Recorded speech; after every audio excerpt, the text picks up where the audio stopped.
অধ্যাদেশ অথবা মৃত্যু। রাষ্ট্র যদি আমাদেরকে 144 ধারা জারি করে মৃত্যুদণ্ড দিয়ে দেয় বা আমাদেরকে আমাদের বুক ছিদ্র করে দেয়, আমরা সেটিতেও রাজি আছি। তবে আমার জীবন গিয়ে যদি ঢাকা কেন্দ্রীয় বিশ্ববিদ্যালয়ের 1.5 লক্ষ শিক্ষার্থীর পূর্ণাঙ্গ পরিচয়টা ফেরত আসে, তাহলে আমি মুস্তাফিজুর জীবন দিতে রাজি আছি। আমরা পাইনি বিদায় আজকে আমরা আবার অবরোধ করতে এসেছি। এই অবরোধ যে কতদিন থাকবে সেটা রাষ্ট্র এবং মন্ত্রণালয়ের উপর ডিপেন্ড করতেছে।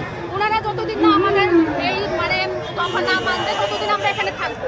আমাদের পড়াশোনা বাদ দিয়ে আমরা এখানে রাস্তায় আসছি, মৌলিক অধিকার আমরা পাচ্ছি না, এটা এক কথা। আর হচ্ছে আমরা ডিসিউর আন্ডারে পাবলিকে পরীক্ষা দিয়েছি, পেনাল্টি, নেগেটিভ মার্কস, সিট সংখ্যা কম, সবকিছু মিলে পরীক্ষা দিয়ে আমরা চান্স পেয়েছি।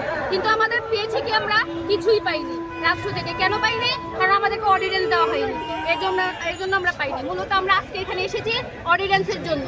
অর্ডিন্যান্স আমাদের খুবই জরুরি। আমরা পড়ায় ফিরতে চাই, আমরা আমাদের পরীক্ষা দিতে চাই। অলরেডি আমরা 1 বছরের সেশন জটে পড়ে গেছি।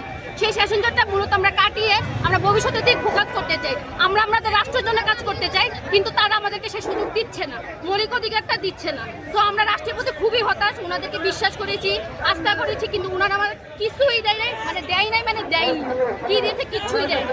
এর জন্য আমরা আবার রাস্তায় নেমেছি এবং নেক্সট আবারও নামতে আমরা বাধ্য, যদি আমাদেরকে আশানুরূপ ফলাফল না